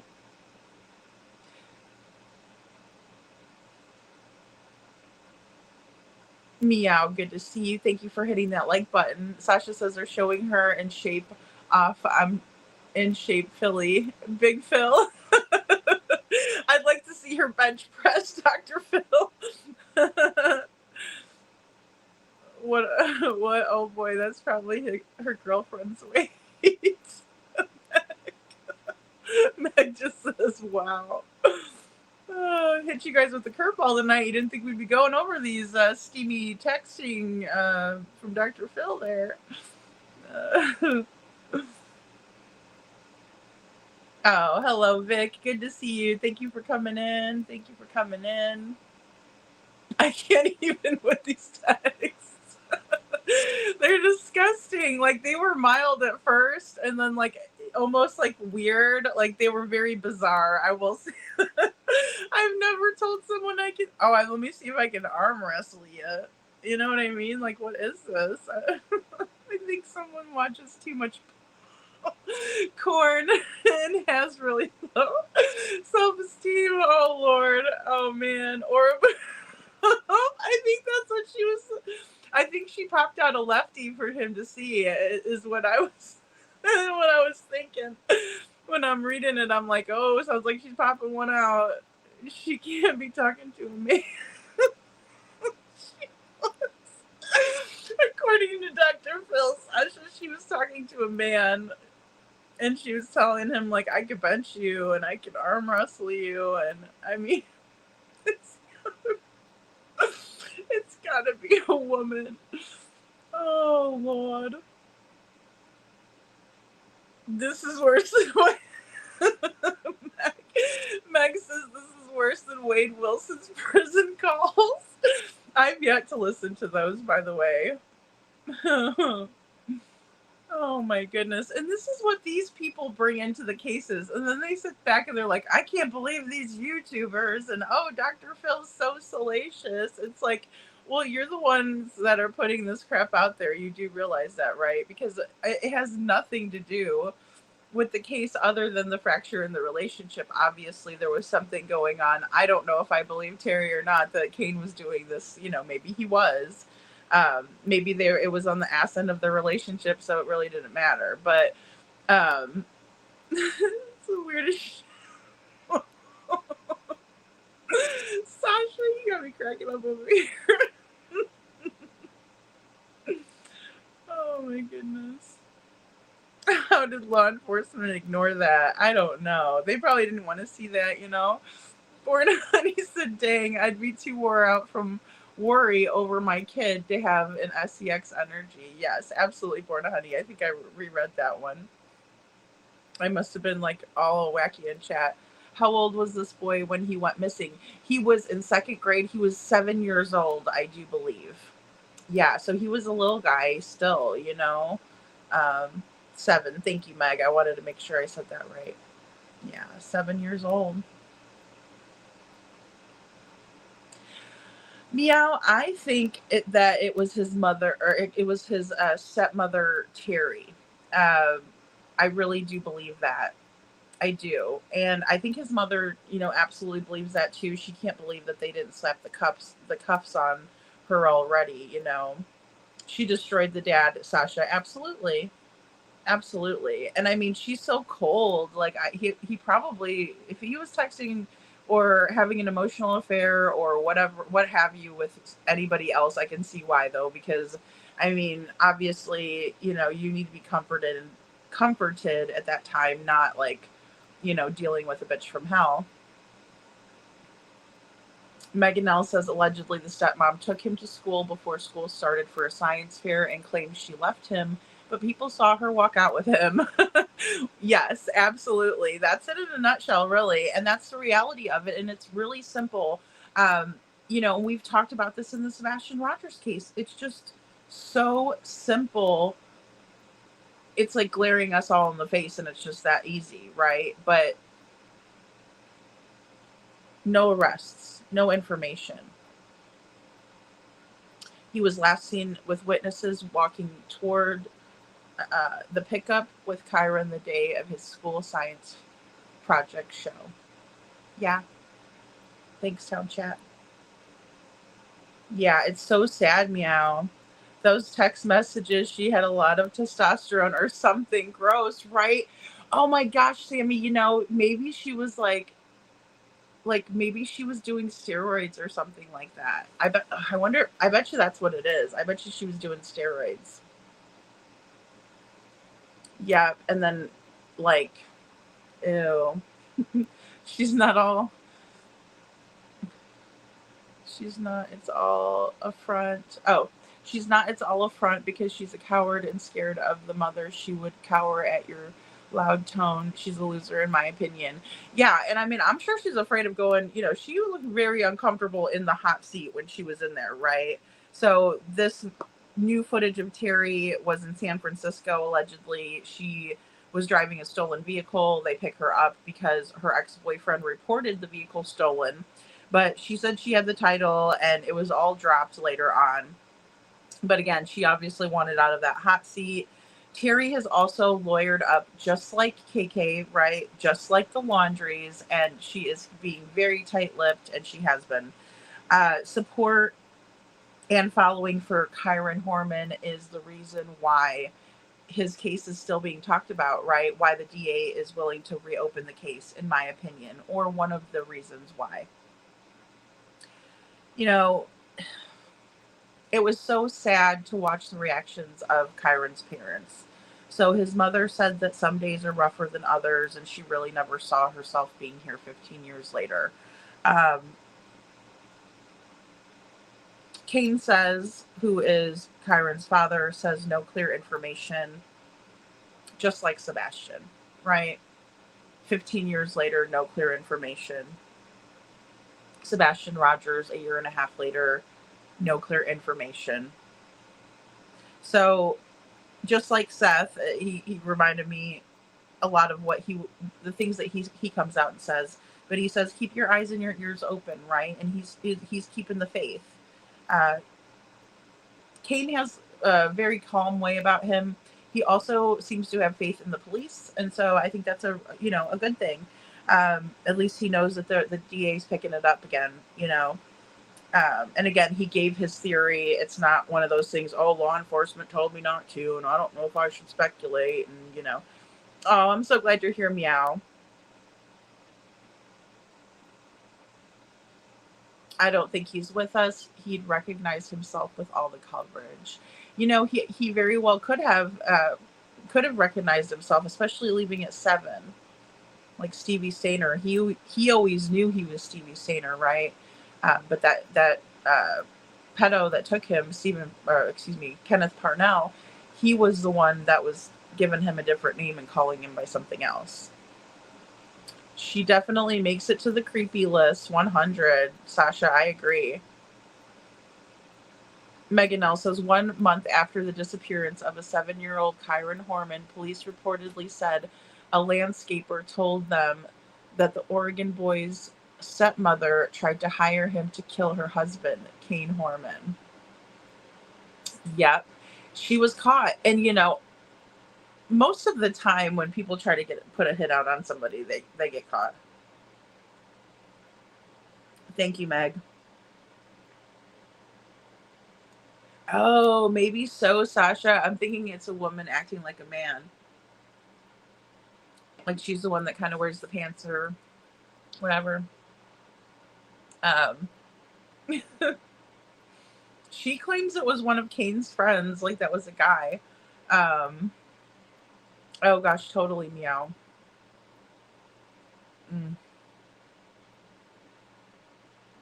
Yes, we gather facts and speculation in accordance.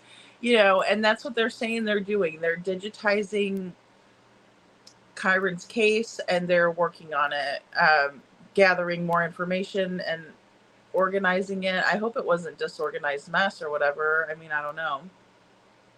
Meg says the alleged Red Rum for Hire plot targeted a man named Sean Ray, who was Horman's boyfriend at the time. Ray said he remembered a strange man with a GUN coming after him, and Terry said, he's here for you.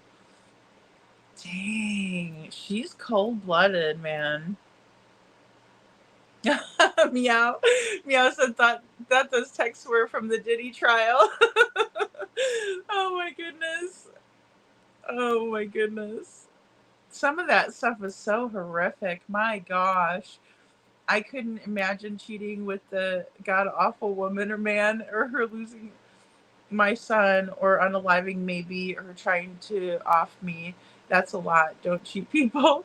Well, it's really sad too, because if you think about it, none of us would want to look at our significant other and be like, oh my gosh, you did something horrible to my child, right? Nobody ever wants to think about that even. Sasha says we got a lot of step parents that are not so great. Try to stay together when you have children. No one loves the children more than a parent usually. Amen, Sasha. And you can't control what is going on in the other household. You just can't. You don't know who the child is exposed to. You don't know the family of the other person that you're bringing your kids around. Any of that. It opens your child's world up to many, many strangers. Let's just put it that way, you know? And I mean, it's not always bad. I mean, I don't suggest people that stay, you know, I don't suggest people stay in a bad marriage, but I also don't expect people to stay single forever.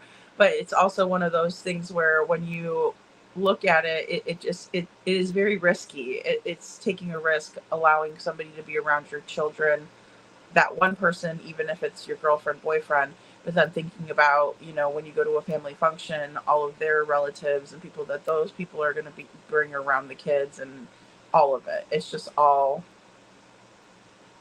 risky, in my opinion. Megan L says Kyron's mother has a Facebook group called Kyron Horman's World Soldiers. She asks people when they see Terry and Dee Dee to take a picture of them and ask them where Kyron is. I saw that, Meg. Yes. And I saw, where did I see that first? Thank you so much for bringing that up. I saw that on, oh, it was Doug Bishop. Yeah, I saw that on Doug Bishop. Yep, sure did. It seems like that lady watched too much Jenny Jones. Vic, she needs to wrestle an alligator. That would be like a hot date night for Terry, man. She'd be over there wrestling that alligator, feeling like she just conquered the world, buddy. And she allegedly tried to hire someone to off Kane. Mm-hmm. Yeah, she's trying to, you know, get rid of people left and right, in my opinion. Big money for that. Oh, that was great, Vic. Oh my goodness. Okay, so let's watch our last clip, but this is some hope, right, about the DA and what they're doing. What is the message now? I think it's the same. I think it's don't lose hope, don't give up. How many stories have we seen kids coming home 20 years later? Obviously, this is not a sprint, it's been a marathon, and I think it's going to continue to be, and hopefully it's resolved tomorrow. But until it is, we have to stay vigilant. We got to keep doing what we've been doing and say don't give up and keep grinding. I can't think of another way. What does closure look like for you? Bringing them home. Bringing them home. And I don't know what that means, but bringing them home. When I'm 90, I'm still going to cry over this. This is something that changed our entire lives. You never move on fully from that. You don't get to a point where you get to say, oh, we get to close that door and move on to something else. It's a constant, and it's earth-shattering. I mean, it's just not something that you ever come back from. Now, District Attorney Nathan Vasquez is renewing his office's commitment to solving the case. My office has begun a thorough and methodical review of the case with fresh eyes. And while the Multnomah sheriff isn't commenting on the case, a spokesperson tells Fox 12 that they are working closely with partners to continue investigating, and that they will continue to do so until Kyron is located. While District Attorney Vasquez says he isn't saying anything else publicly, he does say that he hopes to share further updates this fall. Share never-before-seen police body cam footage of Kyron's stepmother in custody following a traffic stop. I'm going to read your rights. Okay. And speak with Kyron's parents. And in my mind, we have to keep looking for him. Who reflect on the search. It's earth-shattering. I mean, it's just not something that you ever come back from. Okay, guys, it's not something that you ever come back from, and that is what Desiree said. And, you know, I can't help but think about the Proud Fee and how they talk about that several times, even very early on in Sebastian's disappearance, where they would talk about coming out of the other end of this. Chris Proudfoot saying, when this is over, him telling Katie, put your big girl pants up, or put your big girl pants on, things like that. So very, very strange behavior. Kane says, don't give up. And, you know, I just can't blame them, you know? Yeah, she was married to Kyron's dad. So Terry, the one that's on the right-hand side of the screen, she was married to Kane, Kyron's dad. But she also was flirting and having steamy text sessions with a guy, and then also allegedly she had a girlfriend as well. So she was quite busy, in my opinion, very busy. Yeah, Terry and Dee Dee were a thing. That was her girlfriend. Yes. Yes, absolutely, Meg. Thank you. She's talking to that lady can't come back from what she's done. She's going to burn. Yeah. I mean, I just don't see how you can come back from this. It's extremely awful. It is sad. It is, just looking at his little face, he's adorable. He had so much life to live, and that's all he wanted to do was be a kid, right? Just an extremely sad case when we're looking at what transpired, again, where the adults and their relationships were more important than the children. And I can see that happening to a certain extent. Just with the hustle and bustle of life. But for it to be so one-sided where the kids are like an afterthought, that's where it's kind of frustrating.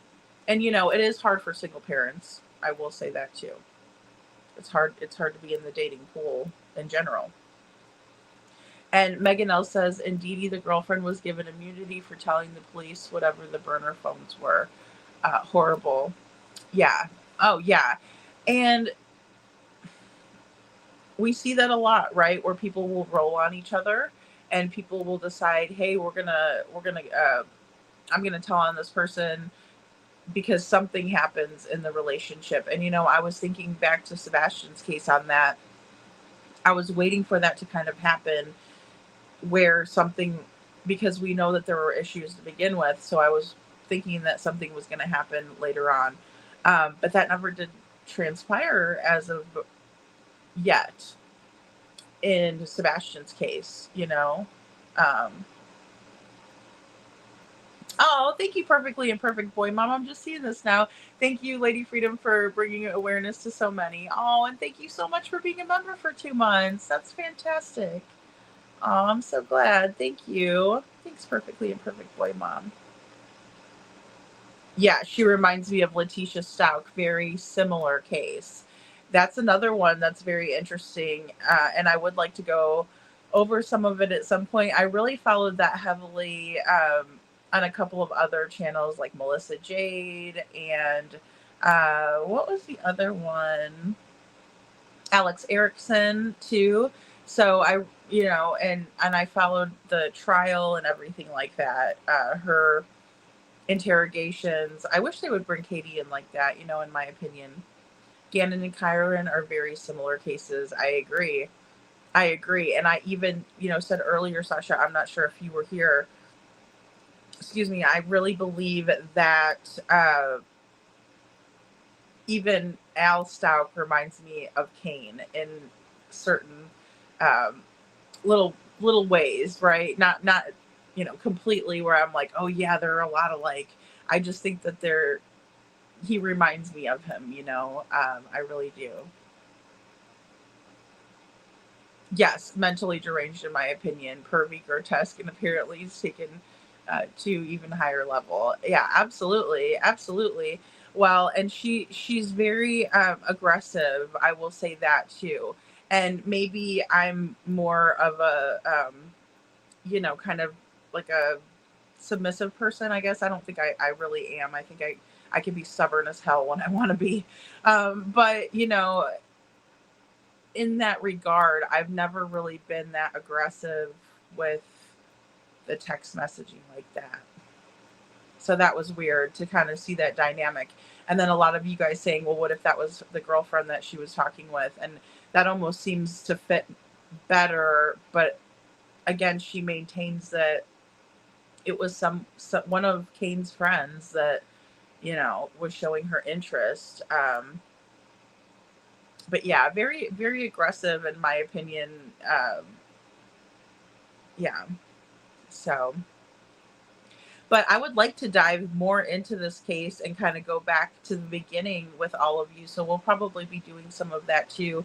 And even doing more of maybe some comparisons with this case. There's also another nobody case that I've been working on, researching again, because again, I was following it, but now we're going to be, there's some new developments in the case. So I would love to go over that with all of you guys here coming up. And I will be almost done with my letter that I'm going to post on here for Sebastian too, to Kash Patel. So we still have our letter writing campaign because I got behind on everything. So that gives us all more time. Terrible, terrible, terrible me. But I did send him over a message, right? Kash Patel 28. And then he's, that is the FBI director. He's over on X, right? On X, not Twitter. I always want to call it Twitter. And then this is his address, right? To send a physical letter to him. So absolutely go and do that, please. Pretty please. And I'm going to be putting my letter up soon for all of you guys, to kind of look at it and see and maybe get some ideas. And then what else do we have coming up? Summer Wells. She'll be missing on June 15th, 2025. She will have been missing for 4 years. So we're going to be doing something special for Summer on the anniversary of her disappearance. So definitely stay tuned for that. I always kind of try to remix some of my shorts and put up short videos, try to make you guys laugh. I also have my funny video coming up too, so look out for that. Sasha says, yes, she's mentally deranged, my opinion. Very odd and pervy, grotesque, and apparently has taken it to a higher level. Oh, I think I might have read that one. Yeah, a man probably couldn't even perform shaking in his boots. Vic, she's so aggressive, right? I was like, wow, that is really Meg. She's extremely insecure and had nothing to offer but SCX, and ultimately it never was what it was cracked up to be. She overpromises and underdelivers. Yeah, and I mean, I don't know. Kash is the innkeeper. He is Sasha. And again, I don't know. I really can't tell you what the other person on the receiving end of the text messaging was. But I will say that I would be terrified. I would not want her to bench press me, or arm wrestle me, or any of that. Send me pictures, none of that. I can't imagine who the person is on the other end, and I would love to know. If you guys know who this person is, definitely let me know. Maybe I could do a little bit of research in the meantime. Vic says, I just can't imagine. Don't scare me, poor dude. I know, Vic. I mean, talk about weird. And these are just like these little bizarre things in these cases that come out. And, does it really help us get closer to finding Kyron? Not really, but it gives us kind of an insight to who we're dealing with, in my opinion, right?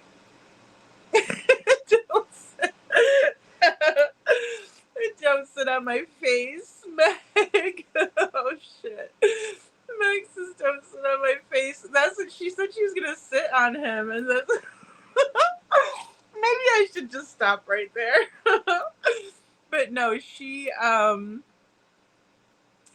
aggressive is just the word. That is the word for what I witnessed there. And then, this is the face. This lady right here, she said it all. And I mean, there was some pretty good other crowd, reactions, but this one I really like. I really like this lady. I identify with this lady right here. She's good people.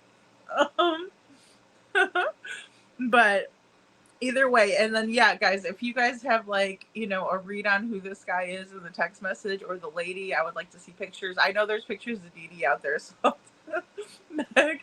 I will definitely try to figure out who But yeah, let's try to figure out who this mystery man is, and if he ever got bench pressed by Terry. No, I'm just kidding. But yes, you guys always make my night better. I swear, I love coming up here and talking true crime with you guys. You guys are the best. She's good people. I want to find that lady and become friends with her on Facebook. Oh my goodness. Wish she would hook up with Edgar. Vic, I can see her. I can see her hooking up with Edgar.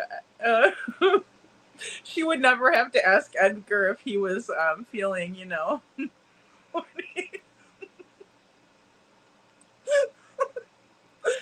Meg, you guys got me cracking up. I love you guys. Oh my goodness. All right, guys. Well, I will see you tomorrow. I'll plan a good show for you tomorrow. I'm not quite sure what we will have in store. Again, this creep. Let me just put this out here too before I forget. Where is that creepy guy? Travis Decker. Decker, where are you? Well, I mean, quite literally, where is Decker? Still at large. Mentally ill vet, Army vet, takes his daughter's lives, 3 of them. Peyton, 9, Evelyn, 8, and Olivia, 5. Evelyn's just such a cute little name for a girl. I like old-fashioned names. This is the guy right here. Travis Decker.